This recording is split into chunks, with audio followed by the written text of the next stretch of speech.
স্বাগতম জনাই ষ্টুডিঅত মই এপলিনা আৰু এই মুহূৰ্তত আন এটা ডাঙৰ খবৰ লৈ আহিছো যে আৰম্ভ হৈছে এতিয়া ৰাজ্যসভা নিৰ্বাচনৰ ভোট গ্ৰহণ প্ৰক্ৰিয়া পুৱাৰে পৰা আৰম্ভ হৈছে ৰাজ্যসভা নিৰ্বাচনৰ ভোট গ্ৰহণ প্ৰক্ৰিয়া আজিৰ দিনটোত 10খন ৰাজ্যৰ 37খন আসনক লৈ এই নিৰ্বাচন অনুষ্ঠিত হৈছে 10খন ৰাজ্যৰ 37খন আসনৰ ভিতৰত অসমৰো আছে 3খন আসন আৰু অসমৰো 3খন আসনক লৈ এতিয়া অনুষ্ঠিত হৈ আছে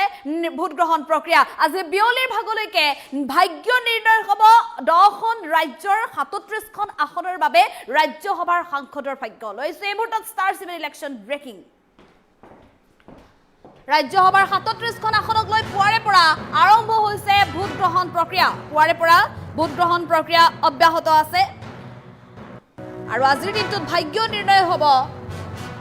দেশৰ 10খন ৰাজ্যৰ 37খন আসনৰ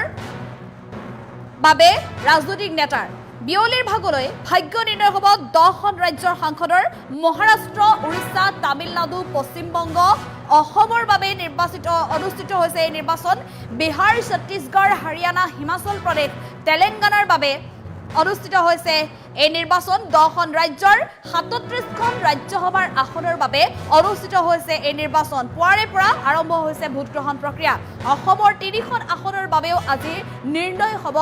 ভাগ্য আমি পুনৰ জনাইছো এয়া ডাঙৰ খবৰ ৰাজ্যসভাৰ 37খন আসনক লৈ পুৱাৰে পৰা আৰম্ভ হৈছে ভোট গ্ৰহণ প্ৰক্ৰিয়া আজিৰ দিনটোত ৰাজ্যসভাৰ নিৰ্বাচন অনুষ্ঠিত হৈছে ৰাজ্যসভা নিৰ্বাচনৰ বাবে ভোট গ্ৰহণ প্ৰক্ৰিয়া অনুষ্ঠিত হৈছে আৰু পুৱাৰে পৰাই ভোট গ্ৰহণ প্ৰক্ৰিয়া চলি আছে আজিৰ দিনটোত অসমকে ধৰি 10খন ৰাজ্যৰ সাংসদৰ ভাগ্য নিৰ্ণয় হ'ব 37খন আসনৰ বাবে ভাগ্য নিৰ্ণয় হ'ব 10খন ৰাজ্যৰ বাবে ৰাজ্যসভা নিৰ্বাচন অনুষ্ঠিত হৈছে আৰু 10খন ৰাজ্যৰ বাবে 37খন আসনৰ বাবে এই নিৰ্বাচন অনুষ্ঠিত হৈছে আৰু পুৱাৰ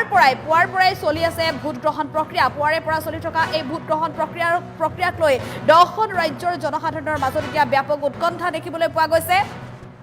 মহাৰাষ্ট্ৰ উৰিষ্যা তামিলনাডু পশ্চিমবংগ অসম বিহাৰ ছত্তীশগড় হাৰিয়ানা হিমাচল প্ৰদেশ তেলেংগানাৰ বাবে এই নিৰ্বাচন অনুষ্ঠিত হৈছে এপ্ৰিলত যিহেতু বিগত এপ্ৰিল মাহত এই দেশৰ এই 10খন ৰাজ্যৰ ৰাজ্যসভাৰ সাংসদৰ তেওঁলোকৰ কাৰ্যকালৰ অন্ত পৰিছিল আৰু তাৰ পিছতে নিৰ্বাচনৰ দিন ঘোষণা কৰা হৈছিল আৰু আজিৰ দিনটোত নিৰ্বাচনৰ দিন ঘোষণা কৰাৰ লগে লগে আজি নিৰ্বাচন অনুষ্ঠিত হৈছে পুৱাৰে পৰাই ভোট গ্ৰহণ প্ৰক্ৰিয়া চলি আছে আৰু কোনে এইবাৰ ৰাজ্যসভাৰ অসমৰ 3খনকৈ আসন দখল কৰিবলৈ সক্ষম হ'ব তাক লৈও এতিয়া ব্যাপক উৎকণ্ঠা পৰিলক্ষিত হৈছে আৰু মাত্ৰ আবেলিৰ ভাগলৈ বেছি সময় নাই উল্লেখ কৰিব লাগিব যে আজি দিনৰ ভাগতে যিহেতু 4 বজালৈকে চলিব ভোট গ্ৰহণ প্ৰক্ৰিয়া 4 বজাৰ পিছত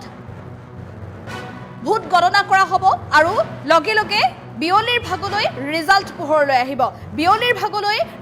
পোহৰলৈ আহিব যে অসমৰ 3খন আসনৰ বাবে কাৰ ভাগ্য নিৰ্ণয় হৈছে আৰম্ভ হৈছে ৰাজ্যসভা নিৰ্বাচনৰ ভোট গ্ৰহণ প্ৰক্ৰিয়া ভাগ্য নিৰ্ণয় হ'ব আজি 10খন ৰাজ্যৰ সাংসদৰ ৰাজ্যসভাৰ 37খন আসনক লৈ পুৱাৰে পৰা আৰম্ভ হৈছে ভোট গ্ৰহণ প্ৰক্ৰিয়া বিয়লি 4 বজালৈকে চলিব ভোটদান প্ৰক্ৰিয়া এই 37খন আসনৰ ভিতৰত 10 ৰাজ্যৰ 37খন আসনৰ ভিতৰত অসমৰো 3খন আসনক লৈ চলিছে নিৰ্বাচন বিয়লি 4 বজালৈকে চলিব ভোটদান প্ৰক্ৰিয়া বিয়লিৰ ভাগলৈ ভাগ্য নিৰ্ণয় হ'ব 10খন ৰাজ্যৰ সাংসদৰ মহাৰাষ্ট্ৰ উৰিষ্যা তামিলনাডু পশ্চিমবংগ অসম বিহাৰ ছত্তীশগড় হাৰিয়ানা হিমাচল প্ৰদেশ তেলেংগানাকে ধৰি 10খন ৰাজ্যৰ 37খন ৰাজ্যসভাৰ আসনৰ বাবে অনুষ্ঠিত হৈছে এই নিৰ্বাচন অসমৰ 3খন আসনৰ বাবেও আজি নিৰ্ণয় হ'ব ভাগ্য বিয়লিৰ ভাগলৈ ৰাজ্যসভা নিৰ্বাচনৰ ফলাফল ঘোষণা কৰিব আবেলি 4 বজালৈকে যেটো ভোট গ্ৰহণ প্ৰক্ৰিয়া চলিব আবেলিৰ 4 বজাৰ